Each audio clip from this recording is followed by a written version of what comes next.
प्रणतोदमलोतम चत्तारि शरणं प्रव्रजामि हरिहन्ति शरणं प्रव्रजामि सीते शरणं प्रव्रजामि साहु शरणं प्रव्रजामि केवली प्रणतोदम शरण प्रव्रजामि ऐसो पंचणमो यारो सर्व पावपणाशनो मंगलाणं च सर्वेसिं परमं वै मङ्गलम् मंगलम भगवान वीरो मंगलम गौतमगणि मंगलम कुंद कुंदाब्जो जैन धर्मोत्सव मंगलम सर्वमंगल मांगल्यम सर्वकल्याणकारकम प्रदानं सर्वधर्माणां जैनं जयति शासनम जैनं जयति शासनम।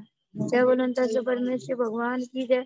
हे भी तेरा हे सर्वज्ञ भी तेरा आगे जिन तुमको हम सब करे प्रणाम नित उपदेशी केवल ज्ञानी हमको देना मुक्ति धाम। माता पिता जग बंधु तुम्ही हो मन मंदिर में हो तुम वास हम बच्चों का मन हो निर्मल ऐसी हम करते अरदास। दीन धर्म अच्छा कुल पाया प्रश्नों से हम दूर रहे हिंसादिक पापों को छोड़े क्रोध आदि से दूर रहे सतपथ पर हम सदा चलेंगे सुख शांति हम पाएंगे। देव शास्त्र गुरु के चरणों में अपना शीश झुकाएंगे देव शास्त्र गुरु के चरणों में अपना शीश झुकाएंगे। जय बुलंद परमेश्वरी भगवान की जय। छवराजनाथ भगवान की जय। 24 नंबर भगवान की जय। मार भगवान की जय। जिनवाणी सरस्वती माता की जय। अंदर परमेश्वरी भगवान की जय। आचार्य श्री कुंतु सारथी गुरुदेव की जय। आचार्य श्री कनकनंद जी गुरुदेव की जय। आचार्य श्री गुप्तीनंद जी गुरुदेव की जय। धर्म तीर्थ क्षेत्र की जय। मछली वाले बाबा की जय। पैठन वाले काले काले मुंसतनाथ बाबा की जय। अहिंसा में सनातन जैन धर्म की जय। जितने भक्त लोग जुड़े हुए हैं सब बच्चों को भक्तों को सबको बहुत सारा आशीर्वाद। रक्षाबंधन की पूर्व संध्या और पूर्व संध्या की विशेष तैयारी। आज चतुर्दशी हमारा विषय चल रहा था हिंसा झूठ चोरी कुशील और परिग्रह। आपको हिंसा के विषय में बताया, झूठ के विषय में बताया, चोरी के विषय में बताया और कुशील के विषय में आपको कल कहानी बता रही थी। कल जो कहानी मैं आपको सुना रही थी उस कहानी की उस कथा की नायिका का नाम बताइए। मुख्य उसमें कौन नायिका है उसका नाम लिख करके डालिए। कितने लोगों ने जो कहानी सुनी होगी तो वो डाल पाएंगे। लड्डू जिनकी कहानी कल मैं सुना रही थी उस कहानी की मुख्य नायिका कौन है? कैसे नहीं थी? वो जैसे बोल रही थी जब भी प्रश्न पूछते थे। आप लोगों में से बताइए, लिख करके डालिए। मतलब किसके ऊपर कहानी सुनाई थी, बस ये बोलना है आपको, बताना है कौन सी कहानी चल रही थी उसमें जिसकी मैं कहानी बता रही हूँ उस नारी का नाम आपको लिखना है। उस सुकुमारी का नाम लिखना है अंतमती। अंतमती नहीं है भाई, एक अक्षर की और कमी है उसमें।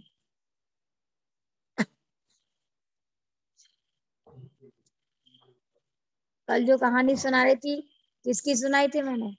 आप भी बाद में आए, बहुत बढ़िया।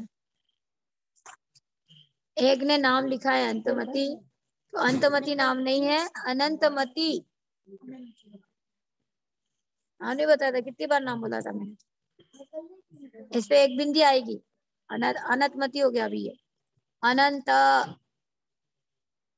आधा न न अनंतमती। आप सीखे। अनंतमती की कहानी सुना रही थी। अनंतमती के जीवन में ऐसा तूफान आया कि वो कन्या झूले में झूल रही थी और झूले जब ऊपर गया, क्योंकि आप लोगों ने टीवी में देखा होगा, बाग बगीचे में देखा होगा कि झूला बहुत तेज से चलता है, इधर इधर इधर इधर। तो झूले जब ऊपर की तरफ गया था तो ऊपर के ऊपर झूले में से उस अनंतमती का अपहरण कर लिया विद्याधर ने, और अपहरण करके उसको जंगल में छोड़ दिया। फिर वहां से एक सेठ निकल रहा था, उसकी रोने की आवाज सुनी तो वह उसको लेकर के जाता है, अपने घर पे लेता है। चंदन बाला की स्टोरी थोड़ी और बड़ी है। चंदन बाला की स्टोरी भी सुनाऊंगी, ये 5 पाप हो जाए पूरे तो। चंदन बाला की तो बहुत बड़ी स्टोरी है। उसका तो 2-3 जगह हरण होता है, 2 जगह हो रहता है। उसको बाजार में बेचते हैं, उसका बहुत है। इसको बेचा नहीं गया, इसके ऊपर ज्यादा दुख नहीं आया है, थोड़ा दुख तो आया है। और अष्टानी का पर्व के अंतर्गत अपने माता के पिता के साथ में माता पिता ने अनंतमती को कौन सा व्रत दिलाया? अब लिखिए, सही है, लिखिए आप लोग भी कि अनंतमती को उसके माता पिता ने कौन सा व्रत दिलाया था। कल मैंने बहुत बार बताया था। अब लोग को लिखने में भी टाइम लगता है। जिसको हिंदी आती हिंदी में लिखो, इंग्लिश आता इंग्लिश में लिखो, कुछ तो लिखो। अब बोल करके जवाब नहीं दे सकते, कम से कम लिख करके बताइए कि अनंतमती को माता पिता ने गुरु से कौन सा व्रत दिलाया था। बहुत बढ़िया, ब्रह्मचर्य व्रत। एक रास्ता और भी थे इसके लिए। अगर अपनी दोनों टेबल ऐसी लंबी लगा देते हैं तो यहाँ से पूरी माला माला ऐसी माला की डिजाइन में दिला सकते हैं, वो भी कर सकते हैं। दोनों टेबल ऐसी लंबी लगा दी, कोई बात सुनने दो, उनको भी सिखा रहे हैं। अभी सभी लोगों ने नहीं लिखा, एक का जवाब सही है, दो का जवाब सही है। बहुत बढ़िया, जल्दी जल्दी डालिए अपना अपना फटाफट। आपको लिखने से आपको व्रत नहीं मिल जाएगा, नहीं तो ऐसा ना हो जाए कि आप लिख करके डाल रहे तो आपका व्रत हो जाएगा। ये ब्रह्मचर्य व्रत उसका नियम है ना ये, अनंतमती का। अनंतमती के माता पिता ने स्वयं लिया और उसको भी ये व्रत दिलाया। हमारा जो चौथा नंबर का पाप है, हिंसा झूठ चोरी, और चौथा नंबर क्या है? कौन सा पाप है चौथा? कुशील। और वो भी अच्छा रहेगा, लेकिन है ललित, ये दोनों टेबल को ऐसी लंबी लगा देते हैं और लंबी टेबल के ऊपर ऐसे माला की डिजाइन में लगा डाल देते हैं। ये दोनों टेबल ऐसी लंबी कर, यह तो कम पड़ेगी ना अभी। माता जी, माता जी इसके निकालो क्या? बहुत अच्छा ब्रह्मचर्य दिलाया था। आप जो सेठ क्या वो पुत्री रह रही थी, वो सेठ लेकर आए थे और उसके पिता भी वहां आए। तो पिताजी ने सबसे पहले सेठ जी से कल क्या पूछा था? उनको मन में शंका हुई, तो किस चीज को देख करके शंका हुई कि यहाँ मेरी बेटी हो सकती है। हर बच्चों में कुछ विशेष गुण होता है, कुछ विशेषताएं होती है, जिसके कारण माता पिता अपने बच्चों को पहचान सकते हैं। तो उसके पिता के मन में क्या संशय आया? बहुत बढ़िया, सही जवाब आपका। और भी जल्दी से लिखिए फटाफट, जिसने व्यवस्थित कहानी को सुना होगा। ये देखिए, पुरानी प्राचीन परंपरा है ये चौथे काल की कहानी है। 5 सतियों के नाम आते हैं, तो 5 सतियों में अनंतमती भी एक सती कहलाती है। ये बाल ब्रह्मचारिणी 5 सतियों के नाम बताओ। बहुत सुंदर, बाल ब्रह्मचारिणी 5 सतियों के नाम बताओ। तो उसमें 5 नाम में सुनो, है ना, 5 नाम आते हैं। तो 5 नाम में पहले है ब्राह्मी, सुंदरी, राजुल और अनंतमती और चंदन बाला। ये 5 बाल ब्रह्मचारिणी आरिका माता जी बनती है, बाल ब्रह्मचारिणी है। और इसमें 3 तीर्थंकरों की गणनी प्रमुख आरिकाएं हैं। कौन कौन सी? ब्राह्मी, सुंदरी, राजुल और चंदनमाला। नहीं, वो भगवान की गणनी नहीं बनी, लेकिन बाल ब्रह्मचारिणी की संख्या में है। बाल ब्रह्मचारिणी मतलब जिसने विवाह नहीं किया और विवाह करने के पूर्व ही त्याग कर दे, ब्रह्मचर्य को धारण किया, लेकिन साथ में हरिका दीक्षा ग्रहण की। इसलिए अगर आपको कोई भी प्रश्न पूछे कि बाल ब्रह्मचारिणी 5 हरिका, कितनी हरिका माता जी है प्राचीन वाली? अभी तो बहुत सारी मिल जाएगी। प्राचीन हरिका है चौथे काल की, तो चौथे काल की जो संख्या में आती है इन 5 का नाम आता है। आपको मैं भी पूछूंगी अभी। आप लोग बताइए, बाल ब्रह्मचारिणी 5 आरिका माताओं के नाम बताओ। अब यहाँ पर लिख करके डालो।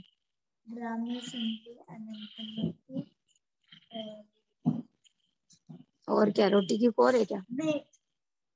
और क्या, की गाड़ी अटक गई? तेरी भी 3 ही हुई है। मैंने 5 का नाम बताया अभी मैंने आपको नाम बताया है, तो आप लोग भी नाम डाल दिया कि 5 बाल ब्रह्मचारिणी आरिकाओं के चौथे काल में जो हुई है उनके नाम बताइए।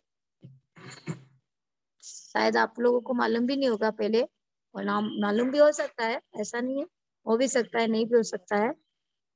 तो नाम डालिए, आप लोग सोचिए और लिखिए, जब तक मैं आपको कहानी बता रही हूँ आगे की। सुन, आप लोग को आवाज आ रही है ना मेरी? मैंने जो प्रश्न पूछा है, 5 बाल ब्रह्मचारिणी आरिका माता जी, पुरानी माताएं, आरिका माताएं जो चौथे काल में हुई थी, उनके आपको नाम डालना है। अभी मैंने नाम बोला था, अभी मैंने नाम बोला, लगी माया नाम बोल रही थी, लेकिन उसने भी अभी 3 ही नाम बताए, 5 पूरा नहीं कर पाई। यहाँ बाजू में बैठी हो, 5 नाम नहीं बता पाई। ला, आप लोगों की बुद्धि को दाद देना चाहिए कि बुद्धि कितनी हमारी कमजोर हो रही है, हमारी बुद्धि घटती जा रही है। 4 नहीं बताई तो 3 ही बताई उसने तो। चलो अम्मा तुम बताओ, बोलो। ब्राह्मणी, सुंदरी, चंदनमाला, अनंतमती। हाँ वो एक तीसरा। और बाकी ना का बिगाड़ो। अभी एक ने नाम डाला है आप लोगों ने, बहुत बढ़िया, बहुत सुंदर, वेरी गुड। अभी 2 लोगों ने नाम भेजा है, 2 के नाम आए, तीसरे के आए, 4 के आए, बहुत बढ़िया।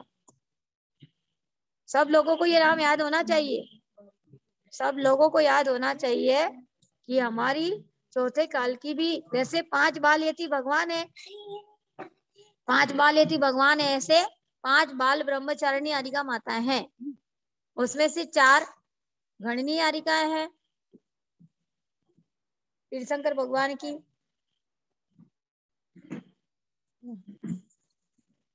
उनको फूलों को ऐसे रख लो, बाकी सफेद वाला अच्छी नहीं लगेगी ऐसे। हम जो बता रहे हैं अब वैसा करनी है, बाद में कर, हमें नहीं जमा वैसा करो। हम तुम्हारा बताने वाले, अभी थोड़ी देर रुक जाओ। अब वो टेबल खाली करके जब तक उसकी व्यवस्था करो, फिर इसको भी खाली कर दें। 5 मिनट की क्लास और बची है। देखिए सुनिए, फिर से सुनिए सब लोग। 5 ब्रह्मचारिणी आरिका माताएं, जैसे 5 बाल यति तीर्थंकर है, वास्तुपूज्य, मल्लीनाथ, नेमिनाथ, पारेशनाथ, महावीर भगवान। तो 5 बाल ब्रह्मचारिणी आरिका माता जी, ब्राह्मी, सुंदरी, अनंतमती, राजूल और चंदन बाला। नेमिनाथ भगवान की, जिनके साथ विवाह हो रहा था राजूल, फिर उसने विवाह थोड़ी किया, वो भी आरिका दीक्षा लेती है, नेमिनाथ भगवान से दीक्षा लेती है। सुंदरी, राजूल, अनंतमती, चंदन बाला। हाँ, सब लोगों को याद समझ में आ गया ना? अब सब लोग को याद रखना है कि 5 बाल ब्रह्मचारिणी आरिका माता जी ये चौथे काल में हुई थी। अभी तो बहुत सारी आरिकाएं माताएं, हमने नागपुर में थे तो ऐसे बहुत सारे नाम ढूंढे थे। कभी 108 मुनिराजों के नाम लिख के लाओ, कभी 108 गणनीय आरिकाओं माताओं के नाम लिखो, कभी पुराणों के नाम लिखो, कभी जगदानियों ग्रंथ के नाम लिखो। अभी मैं ये प्रश्न दे नहीं रही, क्योंकि उसमें आप लोग बहुत गड़बड़ घोटाला कर देते, समझ में नहीं आता है लिखने में। कभी करवाएंगे, 10 लक्षण के समय करवाएंगे आपको। तो मैं अनंतमती की अपनी स्टोरी चल रही थी कि रांगोली, अभी आप लोगों ने, बहुत सारे लोगों ने देखा कि उसके पिता उसके मित्र के घर पर पहुंचते हैं, और पिताजी ने घर में प्रवेश करने की पूर्व रंगोली देखी। जो चौक, क्या राजुल बामित क्या होता है? बाल ब्रह्मचारिणी है वो, बामित नहीं, ब्रह्मचारिणी। बाल ब्रह्मचारिणी मतलब जिसका विवाह नहीं होता है। विवाह के लिए नेमिनाथ भगवान आए थे, लेकिन विवाह कहाँ किया भगवान ने, छोड़ के चले गए। फिर राजुल भी दीक्षा लेती है। तो रंगोली की परंपरा प्राचीन परंपरा है। हर दिन हर महिलाओं को अपने घर के आंगन में साफ सफाई करके अपने हाथ से रंगोली बनाना चाहिए। ऐसी महाराष्ट्र की परंपरा है। महाराष्ट्र और कर्नाटक में ये परंपरा बहुत अच्छी यहाँ देखी हमने। बाकी एमपी और राजस्थान में तो अभी अभी थोड़ी चल गई है, टीवी वगैरह देख देख करके। अगर हम लोगों ने एमपी में जन्म लिया तो हम लोग को रंगोली नहीं आती, हम लोग को बनाना नहीं आती है। लेकिन आप लोगों के यहाँ पे छोटे छोटे बच्चे बना लेते हैं। मेरे को रंगोली का बहुत शौक है, लेकिन मेरे को आती नहीं ज्यादा। इसलिए कभी भी मंडल वगैरह बनाते हैं, क्योंकि मंडल वगैरह हम भी बना सकते हैं। 21 प्रकार की पूजा होती है, उसमें 21 प्रकार की पूजा में एक पूजा रंगोली बनाना भी होती है। रंगोली बनाना नित्य काल में ये पूजा साधु भी, हम हरिका माता जी है, हम लोग कृत कारित्र मोदना से हम लोग भी उसका पुण्य कमा सकते हैं। जैसे आपको हम अनुमोदना करते कि आपने बहुत अच्छा काम किया, तो रंगोली को देख करके उसके पिता ने पहचान लिया कि ये रंगोली जो बनाई है ये किसने बनाई है। तो सेठ के यहाँ कोई बच्चे नहीं थे, इसलिए सेठ जी को जब भोजन कराने के लिए बैठाते हैं, तो भोजन करने के पहले इधर उधर देखते हैं, सब जगह देखते हैं, लेकिन वहां कोई कन्या दिखी नहीं। और सेठ फिर वो पूछता है, जिसके यहाँ पे मेहमान गए थे उसके पिता, उसने पूछा कि मित्र क्या बात है, आप भोजन क्यों नहीं कर रहे, आप इधर उधर देख रहे हैं, कुछ चिंता दूर दिख रहे हैं आपके चेहरे पर, जो प्रसन्नता दिखती थी वो नहीं दिखती। तो पूरी पूछने पर वो अपने मित्र को सारी कहानी बताते कि मेरी बेटी का इस प्रकार अपहरण हो गया था, बहुत दिन हो गया, मैं सब जगह जगह अपनी पुत्री को ढूंढ रहा हूँ, लेकिन मेरी पुत्री अभी तक मिली नहीं है, कहाँ देखूं जो मेरी बेटी मुझे मिल जाए, क्या करूं। लेकिन पुत्री का कहीं समाचार नहीं मिल रहा है। सब तरफ मैंने अपने सेवकों को भेजा है, सब जगह जगह भेजा है, लेकिन कहीं नहीं मिली। लेकिन आज तुम्हारे घर पर मैं आया हूँ, तो ऐसा लग रहा है जो घर के यहाँ आपके आंगन में चौक कूद रखा है, रंगोली बना रखी है, उसको देखकर लग रहा है कि ये रंगोली जैसे मेरी बेटी ने बनाई हो। ये रंगोली किसने बनाई, यही मैं पूछना चाह रहा था। बोले हाँ, एक आरिका माता जी के पास में एक बालिका रहती है, वो बालिका हर दिन सुबह आती है और रंगोली बना करके वो चली जाती है, और भोजन के समय वो भोजन करने आती है और फिर आरिका माता जी के पास रहती है। बोले अच्छा, तो मैं उस क्या तुम उससे मिलना चाहते हो? बोले हाँ, मैं भोजन करने के पहले ही उससे मिलना चाहते हूँ, क्या वो अंदर है? बोले नहीं, अभी थोड़ी देर पूरी ही है, भोजन करके यहाँ से निकली है। आरिका माता जी का आहार हुआ, आहार होने के बाद उस बालिका ने आहार किया, और वो आरिका माता जी भी हमारे नाम की, जैसे हमारे नाम के पीछे श्री शब्द लगाए से कमल श्री माता जी उनका नाम था। क्या नाम था? कमल श्री। तो आरिका माता जी का नाम था कमल श्री। माता जी आहार करके अभी निकली है, और वो कन्या उनके पास रहती है, बहुत दिन के उनके साथ में है, और वो भी भोजन करके चली गई है। लेकिन अगर तुम मिलना चाहते हो तो मैं उसे अभी बुला देता हूँ, वो आएगी। हर दिन मेरे घर पे आती है, हर दिन वो अपने हाथ से ये चोक बनाती है, और फिर वो भोजन आदि करके चली जाती है। सेठ ने कहा कि हाँ, मैं अपनी उस बालिका से मिलना चाहता हूँ। मुझे लग रहा है कि जैसे वो कन्या अगर तुम्हारे घर की नहीं है, इस गांव की नहीं है, और हारिका माता जी के पास रह रही है, तो हो न हो वो मेरी ही बेटी हो सकती है। तो जैसे ही सेठ ने कहा कि नहीं, उसको मत बुलाओ, मैं स्वयं यहाँ से जाता हूँ, मंदिर पास में है, मंदिर में ही वो माता जी, हारिका माता जी रुकी हुई है, आप मंदिर में जाओ। और जब तक सेठ ने बोला कि नहीं सेठ जी, आप मंदिर जाने की चिंता मत करो, हो सकता कभी मंदिर बंद हो, आपकी बेटी ना मिले। तो बोले नहीं नहीं, तो मैं यही अपनी बेटी को, आपकी बेटी को बुला लेता हूँ। सेठ ने उसकी पुत्री को बुलाने मंदिर में भेजा, और मंदिर में जब भेजा तो उस बालिका को बुला, उसकी हारिका माता को बोला, इस कन्या को सेठ जी बुला रहे हैं। एक लेड महिला गई, वो भी पहचान हो गई थी, उनके घर पे रोज आना जाना करती थी, इसलिए वो अनंतमती को बुलाने जब गई तो अनंतमती आई कि आपको सेठ जी बुला रहे हैं। उसने हारिका माता जी से आज्ञा ली कि सेठ जी मुझे घर पे बुला रहे हैं, मैं आती हूँ। और ये हमारा कर्तव्य होता है कि जब भी कोई बच्चे या श्रावक कोई साधु के पास रहते हैं, चाहे आप संग में रहो चाहे ना रहो, लेकिन कहीं जाते हैं तो जिनके पास रहते हैं उनको बोल करके जाना चाहिए।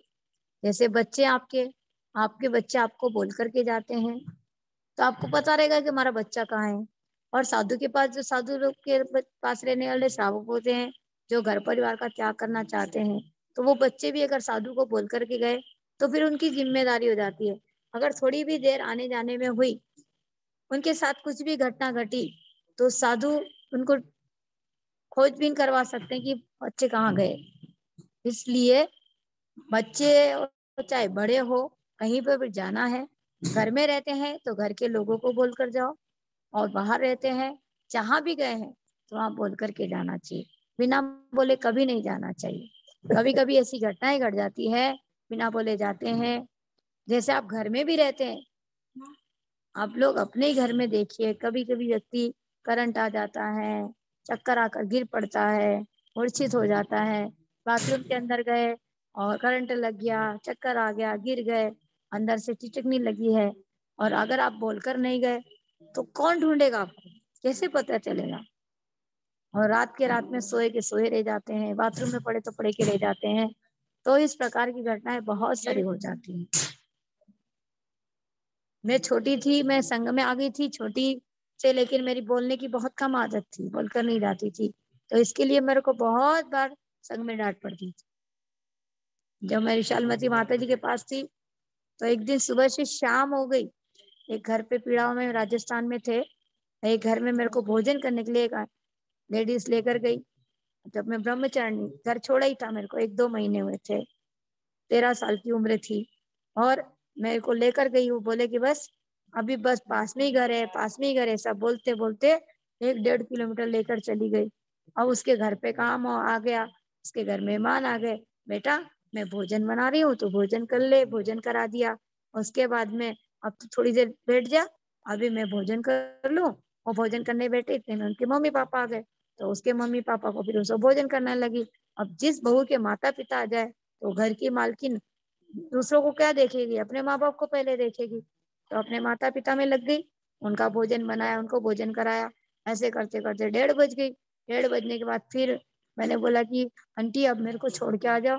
बोले नहीं, अभी थोड़ी सी देर और रुक जा, अभी मेरी मम्मी जाएगी, इनके साथ तेरे को तुम्हारे को भी भेज दूंगी, आप थोड़ी देर ऐसा करो, थोड़ी देर रेस्ट कर लो। अब तो मंदिर में माता जी का रूम भी बंद हो गया होगा, और मैं चलूंगी, मैं माता जी को बोल दूंगी, माता जी कुछ नहीं बोलेंगे।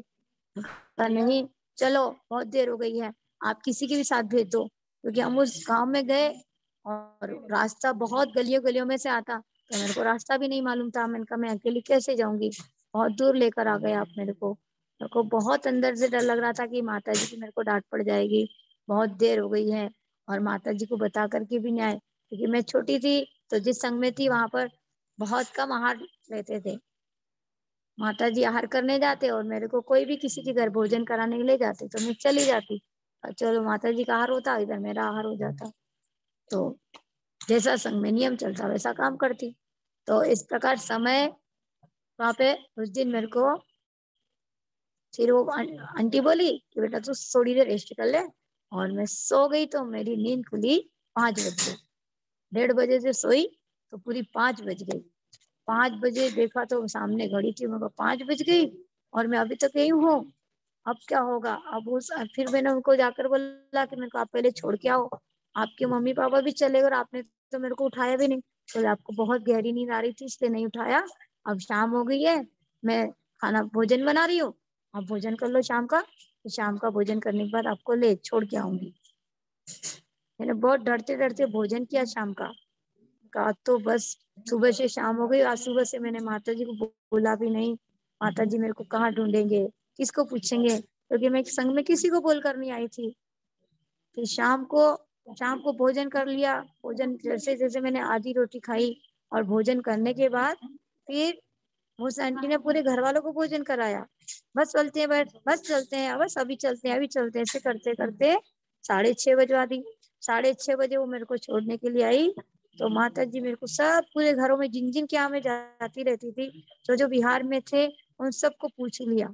सब 3 माता जी थे, दोनों तीनों माता जी पूछ रहे थे दीदी को देखा क्या, छोटी ब्रह्मचारिणी को देखा क्या, सब जगह जगह पूछ रहे, लेकिन कोई पता नहीं।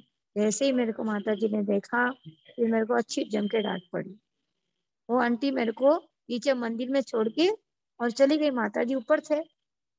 बोले मेरे को घर पे काम है बेटा, तो अब तू चली गया, माता जी कुछ नहीं बोलेंगे, मैं रात को भैया रत्ती में आऊंगी, तब माता जी को सब बोल दूंगी, पर अभी मेरे को काम है ना, अभी मैं घर जा रही हूँ।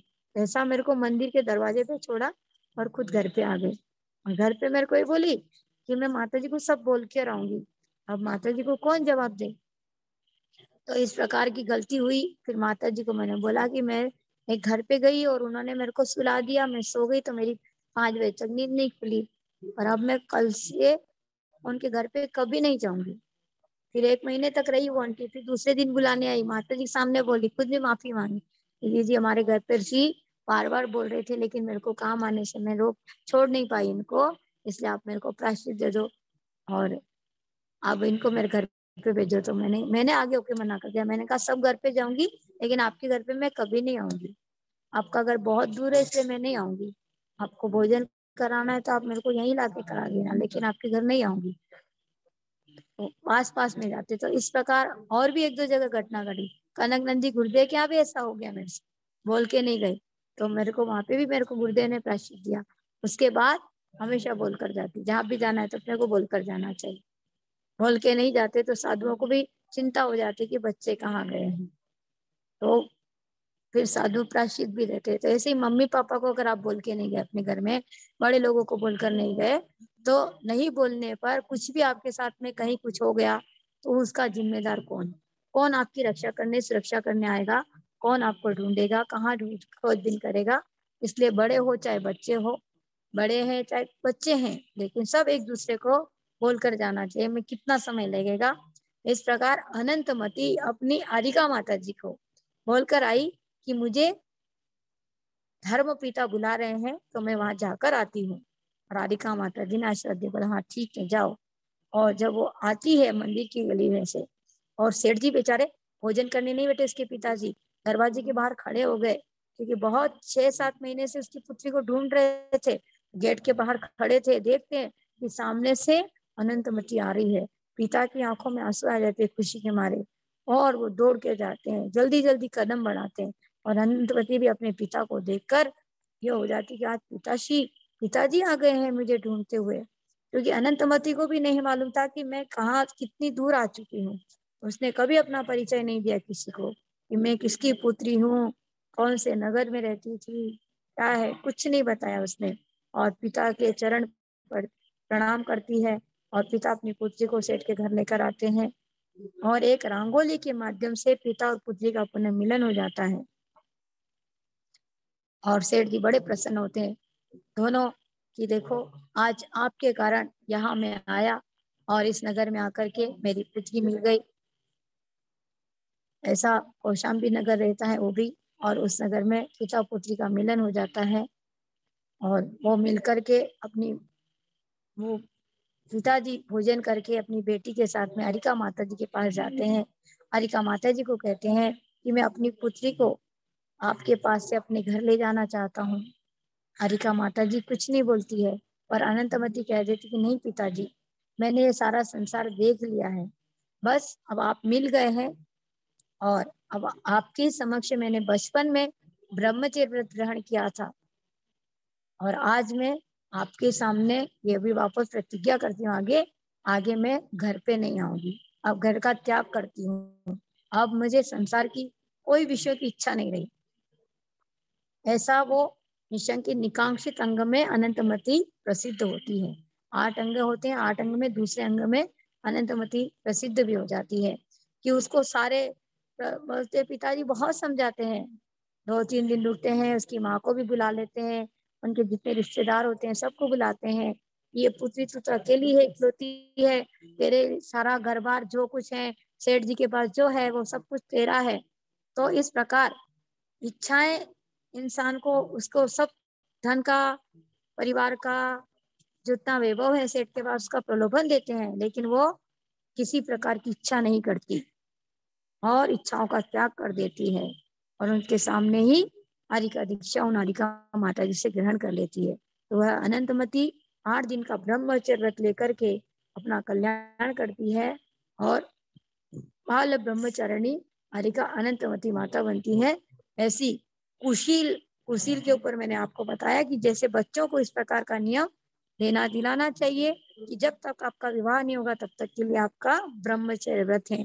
और इतने से ब्रह्मचर्य व्रत के कारण अनंतमती प्रसिद्ध होती है, सम्यक दर्शन को प्राप्त करती है और अरिका बन करके वो स्त्री पर्याय का छेदन करती है और समाधि मरण करके उत्तम 16वें स्वर्ग को प्राप्त करती है।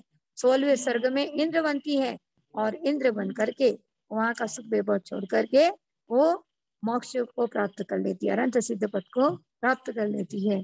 ऐसी अनंतमती हरिका माता के चरणों में मैं भी मन वचन का ऐसे बारम्बार नमोस्तु करती हूँ, वंदनामी करती हूँ, क्योंकि मुनिराज बनी कर्म भी काटा है। ऐसी अनंतमती हरिका माता को नमस्तु वंदनामी। और आपके जीवन में भी ऐसा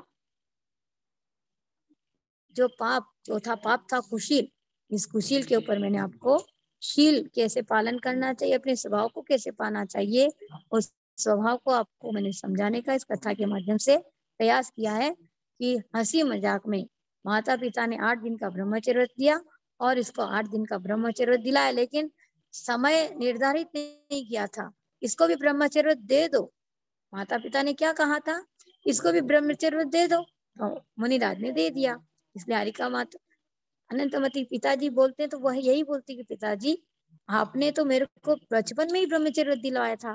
तो पिताजी कहते हैं, माता कहती है कि बेटा वो तो 8 दिन का दिलाया था। बोले नहीं, आपने कोई समय निश्चित नहीं किया था, आपने कहा था कि इसको भी हम ब्रह्मचर्य तो 8 दिन का ले रहे हैं, हमारी बेटी को भी ब्रह्मचर्य दे दो। तो बस दे दो तो इसका मतलब हमेशा के लिए हो गया, इसलिए मैं उसको हमेशा के लिए ग्रहण करती और हरिका दीक्षा लेती है और हरिका दीक्षा लेकर अनंतमती अपना कल्याण करती है, अनंत सिद्ध जैसे महापद का पद को प्राप्त करती है। ऐसा कुशील पाप संसार में बसाता है और ब्रह्मचर्य व्रत त्रैलोक्य में पूज्य बनाता है, पूज्य पद को दिलाता है। ऐसे पूज्य पद के अधिकारी अनंतमती माता को हम सब नमस्कार करते हैं, वंदन करते हैं। और आज की पाठशाला अब हमारी यहाँ समाप्त होती है। हम कल परिग्रह पाप के विषय में, कल तो रक्षाबंधन पर्व है, तो कल के जैसा समय रहेगा, पाठशाला हुई नहीं हुई वो अभी आपको सूचना दे देंगे। आप लोग सब रहेंगे तो हम तो करेंगे यहाँ पे तो, लेकिन आप लोग सब सुनेंगे और करेंगे तो पाठ आदि सभी होगा। अभी कल की तैयारी यहाँ पर अच्छी चल रही है, बहुत सुंदर तैयारी यहाँ पर चल रही है। पूरे फलों की माला यहाँ पर तैयार की जा रही है, तो 700 मुनिराजों को सुबह चढ़ाई जाएगी फलों की माला। तो इसी फलों की माला यहाँ पर चढ़ाने की पूरी तैयारी चल रही है दोपहर से ही धर्म तीर्थ क्षेत्र पे। तो आप सही भक्त लोग कल का अच्छा लाभ लेंगे और शाम का समय जैसा रहेगा गुरुदेव आपको अभी बाद में हम बस सूचना दे देंगे। तो आज की पाठशाला हमारा समय पूर्ण हुआ। नमोकार मंत्र के साथ हम पाठशाला यहाँ पे समाप्त करेंगे। नमो अरिहंताणं नमो सीताणं नमो ऐरियाणं नमो वजायाणं नमो लोये सब सावणं I go to the Arihantar, I go to the Sri Sitas, I go to the Acharyas, I go to the Upadhyayas, I go to the all centers। बोलो पंच परमेश्वर भगवान की जय, 24 तीर्थंकर भगवान की जय, जिनवाणी माता की जय, आचार्य श्री गुप्तीनंद जी गुरुदेव की जय। नमोस्तु गुरुदेव, नमोस्तु गुरुदेव, नमोस्तु गुरुदेव। देखिए आपके बीच में माला यहाँ दिखाई जा रही है। आचार्य श्री हमारे बीच में जुड़ चुके।